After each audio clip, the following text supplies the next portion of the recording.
মাযহাব মানা যাবে কি মাযহাব মানা যাবে না এই কথা আমি বলি না কোনোদিন। আমি বলছি বিচারের মাঠে যদি ইমাম আবু হানিফাকে আল্লাহ বলেন যে ইমাম আবু হানিফা তুমি কি মানুষকে বলেছিলে যে আমাকে মেনে চলো, তো ইমাম আবু হানিফা রাহিমাহুল্লাহ যদি বলেন যে না আমি কাউকে বলিনি, তাহলে আপনার কি হবে?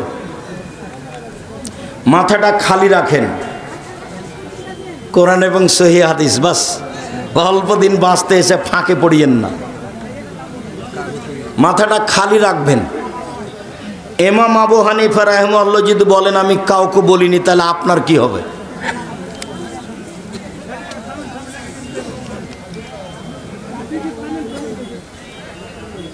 হাত কোথায় বাঁধবে? বুকের ওপরে হাত বাঁধার হাদিস 5টি সহি, নাভির নিচে 3টি জয়ীফ।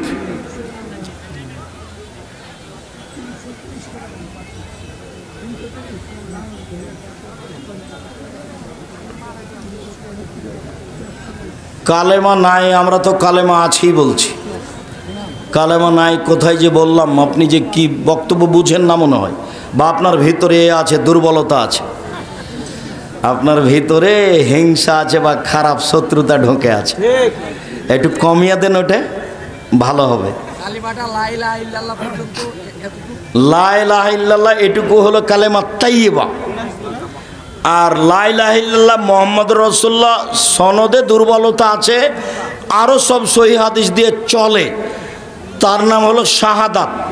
যখন দুইজনের সাক্ষী থাকবে আল্লাহ এবং তার রাসূল, তখন তার নাম কালেমা শাহাদাত। আর যখন শুধু আল্লাহর সাক্ষী থাকবে তখন তার নাম কালেমা তাইয়্যিবা। তবে এগুলো মানুষের দেওয়া নাম।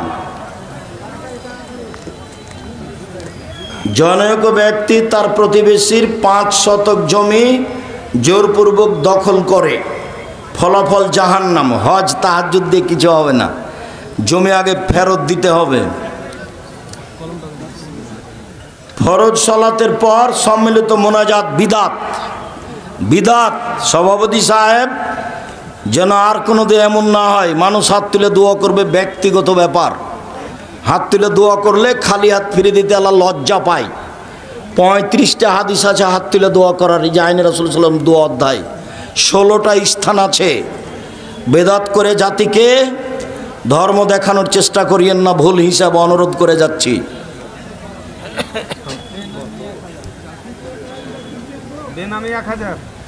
রাসূল সাল্লাল্লাহু আলাইহি ওয়াসাল্লাম কি সুদ, শিরক, বেদাতি সালাত, তাহাজ্জুদ সালাতের সিজদায় কি কোরআন এর আয়াত সম্মিলিত দোয়া যাবে না, হাদিসের দোয়া সিজদায়। সালামের বৈঠকে কোরআন হাদিস সব।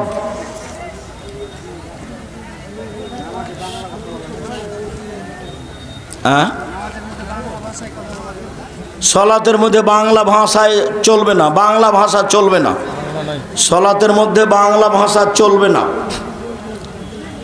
পৃথিবীতে 45টি দেশে মুসলমান রাষ্ট্র। আসসালামু আলাইকুম প্রিয় শায়েখ, আল্লাহর জন্য আপনাকে ভালোবাসি। আমি এবার এইচএসসি পরীক্ষার্থী, আমার জন্য দোয়া করবেন। আল্লাহ ফাক্কিহু ফিদ্দিন, আল্লাহ আল্লিমুল হিকমা। শায়েখ, স্বপ্নদোষ হলে গোসল করা ফরজ কি? করতেই হবে। এতটুক যে ঘুম থেকে উঠে যদি কাপড় ভিজা প্রমাণ হয়, স্বপ্ন দোষ মনে না থাকলেও গোসল করতে হবে। আর যদি ভিজা প্রমাণ না বোঝা যায়, স্বপ্ন দোষ মনে আছে, তবু গোসল করতে হবে না।